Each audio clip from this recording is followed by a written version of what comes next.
حلو الفرح صح؟ ايوه حلو. وانت كمان شكلك حلو قوي. ايوه شكلي حلو قوي. طيب ما قلتليش ايه رايك في شكلي؟ ايوه ما قلتلكيش رايي في شكلك. ما انا عارفه انك ما قلتش، ما انا بقول لك عشان تقولي انه حلو. انه حلو.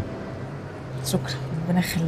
انت عارف يا لذيذ انا نفسي في ايه دلوقتي؟ تبعتيلي صورك وانتي مش لابسه خالص. لذيذ تلم واصبر كده على رزقك. انا نفسي اخدك كده ونجري على المأذون عشان تتجوزني. ما ينفعش اتجوز. هو ايه اللي ما ينفعش اتجوز؟ هو انت ما ينفعش تتجوز وما ينفعش تحب؟ هو انت في حد جرحك قبل كده يا لذيذ؟ ايوه. ايه ده بجد؟ طب قول لي، انا حابه اعرف عنك اكتر. مين اللي جرحك؟ فصلت من يوسف ووقعت واتجرحت. ايه ده؟ هو ايه اللي على فكره مش هتكلم معاك تاني ولا هقعد معاك تاني. انت كل شويه تستهتر بمشاعري. اوكي. ايه ده؟ هو ايه اللي اوكي؟ هو ايه اللي اوكي؟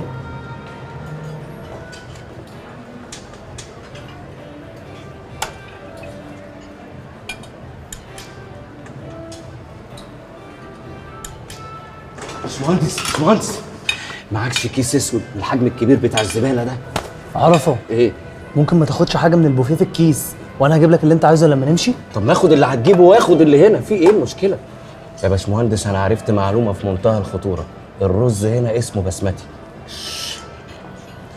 عبيلي واحد بكتا مع 2 في 3. في ايه؟ هيفضحنا الحيوان ده. ابو العريس اهو.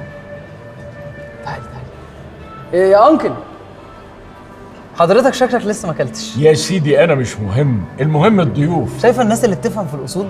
احنا بقى خدنا بالنا ان حضرتك ما اكلتش فعملنا لك طبق اهو. لا لا يا ساره سيبي. لا ما هو ده طبق طنط، طبق حضرتك اهو.